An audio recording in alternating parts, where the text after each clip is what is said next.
Russia's recent failed offensive in eastern Ukraine has left behind a graveyard of wrecked armor, writes Forbes analyst David Axe. The lack of snow and recent reports of a massive Russian offensive involving large numbers of T-62s point to Chasiv Yar, a fortress town in the Donetsk region. Judging by the density of the vehicle graveyard, a large assault force encountered stiff Ukrainian resistance and was quickly destroyed, the analyst writes. As Axe notes, most of the roughly 14 vehicles destroyed are conventional types, including older T-62 tanks and MT-LB armored tractors.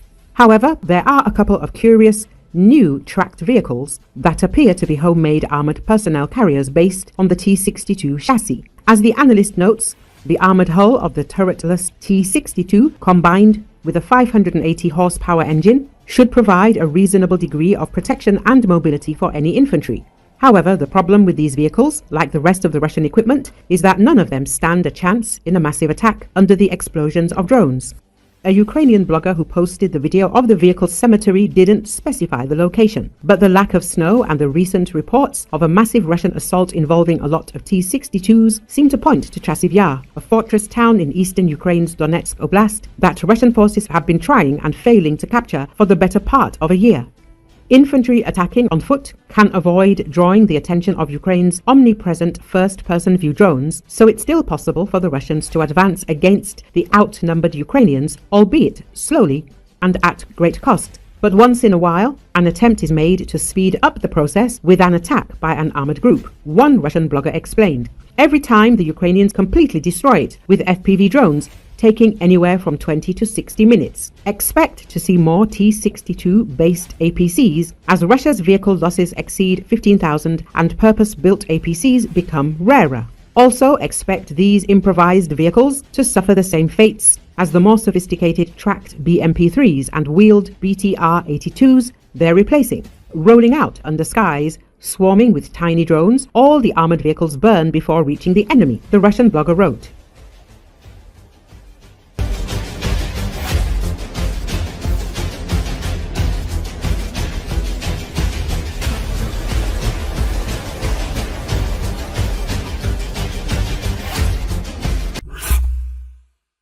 The DPRK troops fighting on the side of the Russian Federation in the Kursk region are becoming a sweet target for Ukrainian drones. Pyongyang's soldiers do not yet know the specifics of drone warfare. The deputy commander of the Unmanned Systems Battalion of the 36th Separate Marine Brigade of the Ukrainian Armed Forces, under the pseudonym Wolf, said on the air of We Are Ukraine. The military man noted that the DPRK military is using a primitive tactic of luring drones with live bait, which was previously noted in their military notes. There are currently many North Korean soldiers in our direction who are a sweet target for UAVs because they do not yet understand what drones are. This is in our favor now. They do not spare their manpower, and that is why they have such tactics. The North Koreans are trying to shoot down the drones with heavy small arms fire. But the operators are successfully countering this. Wolf promised that there will be a drone for every North Korean soldier.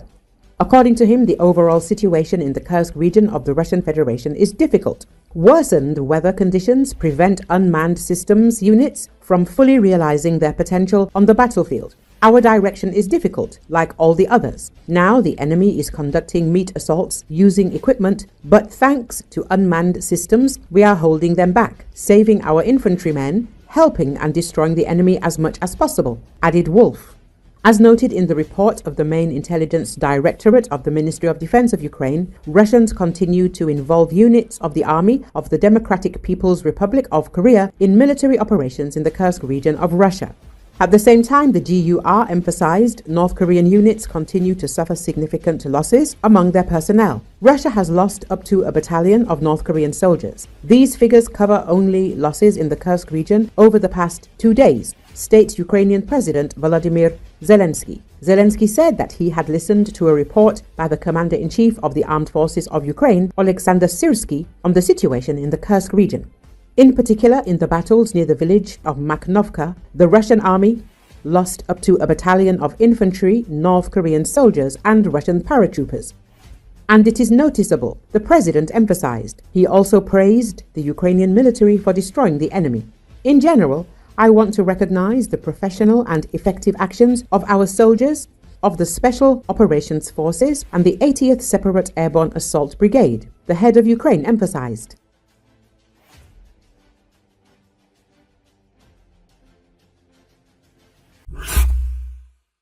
British Challenger 2 tanks are being used by Ukrainian forces in their surprise counterattack in Russia's Kursk region, pro-Putin Russian sources have claimed, according to the Daily Mail.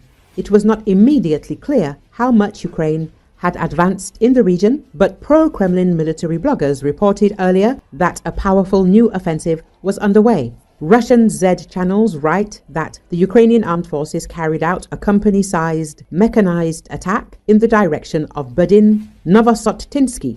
Allegedly, there were 3 waves of attack using armored vehicles. Russian war correspondents also write about 2 more successful counterattacks by the Ukrainian Armed Forces in the Leonidovo area and near Pushkanoy. Analysts from the Institute for the Study of War have analyzed in detail events in the Kursk region. Geolocated footage showed the Ukrainian armed forces in the southern part of Budin. Russian war correspondents write about the presence of Ukrainian forces in Martinovka, Mykhailivka, Cherkassky, Porechny, and Novosotinsky. At the same time, Z Publics also write that the Ukrainian armed forces conducted offensive battles with infantry forces in the area of Nikolskoye, Alexandria, and north of Russkaya Konopelka. Russian militarists have generally expressed concern that renewed Ukrainian efforts in the Kursk region could be a diversionary tactic and said it was too early to determine whether these operations in Kursk could become part of a future major effort. Pro-Putin Telegram channel Rybar claimed that Russia's 155th Guards Marine Brigade of the Pacific Fleet used a regular FPV drone to destroy a Challenger 2 tank deployed as part of this offensive. Video footage shared on the channel showed grainy footage of a drone flying into a tank that appears to be hidden in a tree line. Footage shared to other pro-Putin Telegram channels claimed to show German tanks getting destroyed by FPV drones. Columns of armored vehicles were seen on footage advancing beyond territory already controlled by Volodymyr Zelensky's army. Ukraine used 2 tanks, a dozen armored vehicles, and a demolition unit in the new offensive, which was headed towards the village of Budin, the Russian ministry said. It added the operation to destroy the Ukrainian army formations continues. Pro-Kremlin military bloggers reported earlier that Kiev was mounting a new offensive in the area and that its troops were pressing towards the region's Bolshe-Soldatsky district.